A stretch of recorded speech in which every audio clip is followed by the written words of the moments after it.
What is up, fight fans? Thank you so much for joining me once again here on HYFNTV. I'm Kyle Dyer, and we are here on the heels of UFC 284 and the super fight that happened, one of the biggest fights in UFC history, and it did not disappoint. We're going to talk about that. Also, some accusations after the fact of cheating against one of the fighters. Are those founded at all? Is there anything behind it? We'll talk about that too. Also, last but not least, we've got another UFC fight night on Saturday, and we are going to talk about one of the biggest up-and-comers in the women's flyweight division and a huge test that she's going to have on Saturday. All that coming up right here, right now on the HYFN TV Combat Sports Report. UFC 284 took place this past Saturday in Perth, Australia, and it featured one of the biggest fights in the promotion's history so far. As number one fighter on the power rankings and featherweight champion Alexander Volkanovski faced off with number two on the power rankings, current lightweight champion Islam Makhachev. This was the first time in UFC's history that a 1 versus 2 overall matchup has ever occurred. And, with that came a bunch of questions, big questions, and also big expectations. Would Makhachev be able to withstand Volkanovski's pace and striking? Would Volkanovski be able to withstand Makhachev's smothering ground game and size advantage? These questions were answered in the form of an intense back-and-forth battle, which highlighted the strengths of both competitors. In the end, the fight went the distance, and Islam Makhachev was named the victor, winning 3 rounds to 2 on 2 of the judges' scorecards and 4 rounds to 1 on the third. I agree with the judges giving this one to Makhachev. Personally, I scored the rounds 1, 2, and 4 for Makhachev, with 1 and 2 being very, very close. We are seeing a great deal of controversy, though, again, regarding this decision, as folks are saying that Volkanovski won. Even Joe Rogan went so far as to say on his live Fight Companion podcast the same thing at the time. But, this is all just an illustration on just how close this fight was. It took, if we look at the total fight stats, we can see that Volkanovski outstruck Makhachev 164 to 95 in total strikes. We can also see that that Volkanovski outstruck Makhachev 70 to 57 in significant strikes, as well as officially scoring the only knockdown of the fight.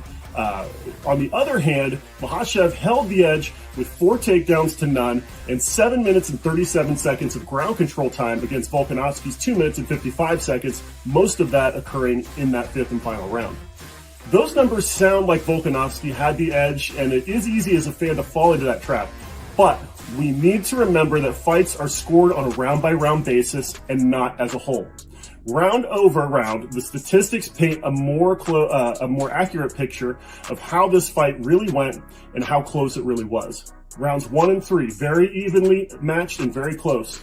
Round 4 goes pretty clearly to Islam, and round 5 pretty clearly to Volk.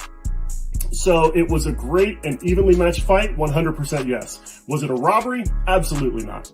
We could argue that in the days after this fight, more controversy bubbled up, as even though the result of the fight was that Makhachev defeated Volkanovski, the power rankings remained unchanged this week, as Volkanovski remains number 1 and Makhachev remains number 2. Now, the logic behind this actually makes the decision to leave the rankings where they were seem like a good one. Remember, the rankings are meant to be a barometer to measure the hypothetical scenario of fighters competing at the same weight who would be best. Now, sure, Volkanovski made weight at around 155 pounds for this fight, but he isn't a true lightweight.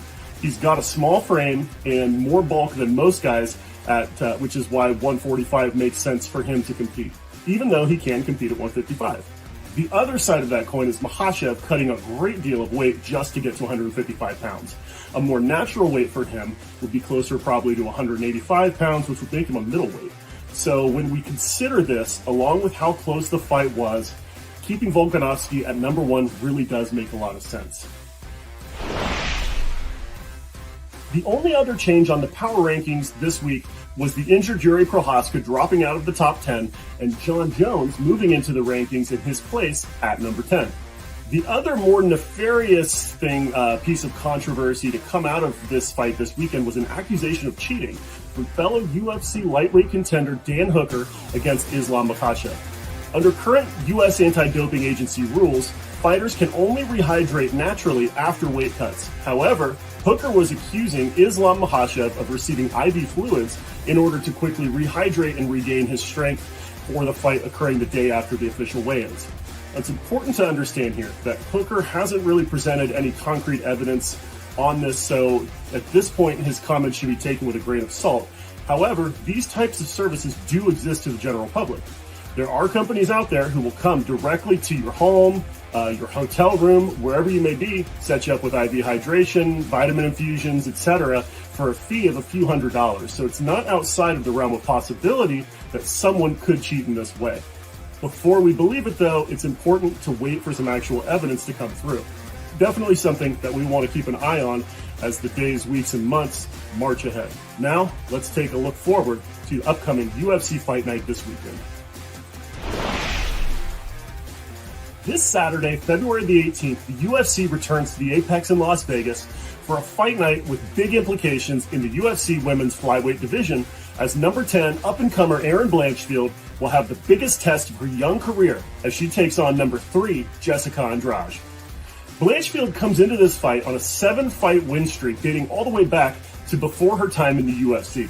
Since joining the promotion in 2021, Blanchfield is 4-0, including wins over Miranda Maverick and Molly McCann, with her 2 most recent victories via submission, including that win over McCann when Blanchfield dominated the fight and trapped McCann in a brutal crucifix position, raining elbows down before locking in a vicious Kimura, which forced McCann to tap. Andrade steps into the fight on short notice in place of injured number 1 ladies flyweight contender Taila Santos, and Andrade has also seen action recently. Jessica Andrade was in the octagon just 4 weeks ago at UFC 283 when she completely dismantled number 6 flyweight contender Lauren Murphy. Andrade is 4-2 since 2020, and between the flyweight and strawweight divisions, with her only 2 losses coming to former strawweight champion Rose Namajunas and current flyweight champion Valentina Shevchenko. Putting Blanchfield up against an opponent like this shows just how highly the UFC thinks of Blanchfield's skills. But Santos getting injured has forced Blanchfield into a bit of a trap fight. Santos has 10 knockout wins in her pro career, but since joining the UFC, she has only finished 1 fight, a rear naked choke over Joanne Wood back in 2021. Stylistically, that matchup against Santos would have been better for Blanchfield. But this matchup with Andrade is a different story. Andrade is a mainstay of the UFC, having been on the roster since 2023 and competing across 3 different weight classes, and has fought for gold on 3 different occasions, winning the strawweight title back in 2019. Of her 15 wins in the UFC, Andrade has finished 8, 5 of those coming via TKO, and in order to stay in the win column, Blanchfield's path to victory is clear. She cannot get sucked into a striking match with Andrade. Andrade is simply too good and too powerful on her feet for Blanchfield to have a shot. Erin needs to pick her spot very carefully and get this fight to the ground as quickly as possible. Turn it into a grappling affair and she will have a good shot against Jessica Andrade. Andrade's jiu-jitsu is very good and she is very strong, but Blanchfield is able to stay in a dominant position. If she's able to stay in a dominant position, a submission win is a possibility.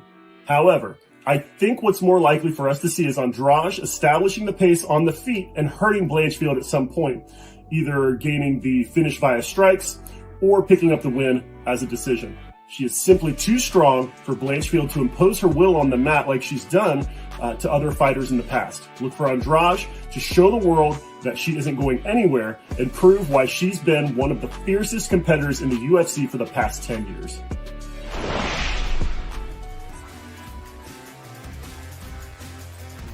And that's it for this week's Combat Sports Report. Remember, you can always catch us live on HYFNTV, but if you miss us live, no sweat. You can always find us HYFNTV.com on demand and also on your Roku device. Hey, don't miss us next week as we will recap what happened on this week's fight night. We're also going to talk about whatever news is going on in the combat sports world throughout the week. And also, we will preview the next fight night. UFC's got a ton of events coming up. They're all lined up. It's going to be a fun couple of months coming up here, so don't miss a minute of the Combat Sports Report on HYFN TV. Thanks so much for watching.